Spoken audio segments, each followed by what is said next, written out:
اعوذ باللہ من الشیطان الرجیم۔ سورۃ الانبیاء مکیہ، پارہ نمبر 17، اقترب للناس، آیت نمبر 82۔ بسم اللہ الرحمن الرحیم۔ وَمِنَ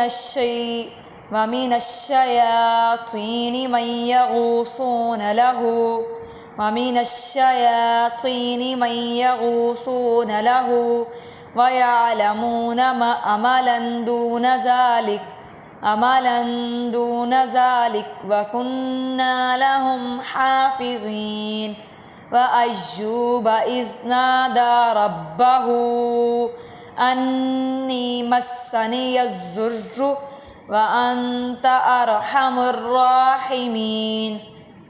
فَاسْتَجَبْنَا لَهُ وَكَشَفْنَا مَا بِهِ مِنْ ضُرٍّ وَآتَيْنَاهُ أَهْلَهُ وَمِثْلَهُمْ مَعَهُمْ رَحْمَةً مِّنْ عِنْدِنَا وَذِكْرَى لِلْعَابِدِينَ۔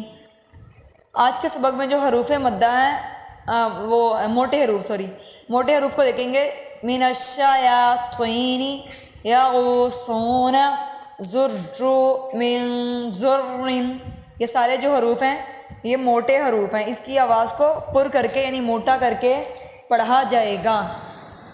وَإِسْمَاعِيلَ وَإِدْرِيسَ وَذَا الْكِفْلِ كُلٌّ مِّنَ الصَّابِرِينَ وَأَدْخَلْنَاهُمْ فِي رَحْمَتِنَا إِنَّهُمْ مِنَ الصَّالِحِينَ۔ وَذَا النُّونِ إِذ ذَّهَبَ، یہ ذال باریک ہے اور ایک ذال پڑھیں گے، دوسرا نہیں پڑھا جائے گا، پہلے والا نہیں پڑھا جائے گا۔ إِذ ذَّهَبَ مُغَاضِبًا فَظَنَّ أَن لَّن نَّقْدِرَ، یہاں پر بھی نون پہلا ساکن ہے، اگلا نون پڑھا جائے گا۔ أَن لَّن نَّقْدِرَ عَلَيْهِ فَنَادَى فِي الظُّلُمَاتِ أَن لَّا إِلَٰهَ إِلَّا أَنتَ سُبْحَانَكَ إِنِّي كُنتُ مِنَ الظَّالِمِينَ۔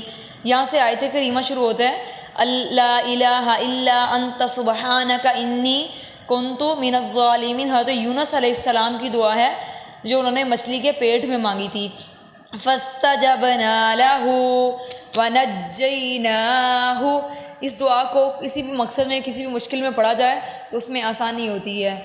من الغم وَكَذَلِكَ نُنْجِي الْمُؤْمِنِينَ۔ وَذَكَرِيَّا إِذْ نَادَى رَبَّهُ رَبِّ لَا تَذَرْنِي فَرْدًا وَأَنْتَ خَيْرُ الْوَارِثِينَ۔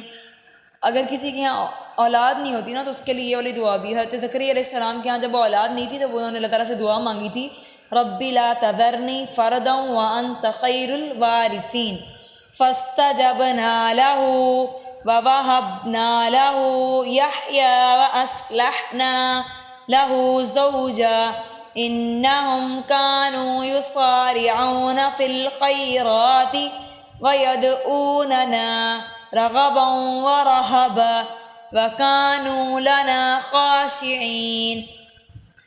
یہ ربی لا تذرنی کا مطلب ہوتا ہے ربی میرے رب، لا تذرنی مجھے تنہا مت کرنا، فردن اکیلے، وانتا اور بے شک تو مجھے بہترین وارث دینے والا ہے۔ تو اللہ تعالیٰ نے ان کو حضرت یحییٰ علیہ السلام عنایت کیے تھے۔ اور لا الہ الا انت سبحانک کا مطلب ہوتا ہے اللہ کے سوا کوئی معبود نہیں، بے شک اللہ پاک ہے اور بے شک میں ہوں ظالموں میں سے، اپنی عاجزی کا اظہار کرنا ہے۔ جزاکم اللہ خیرا کثیرا۔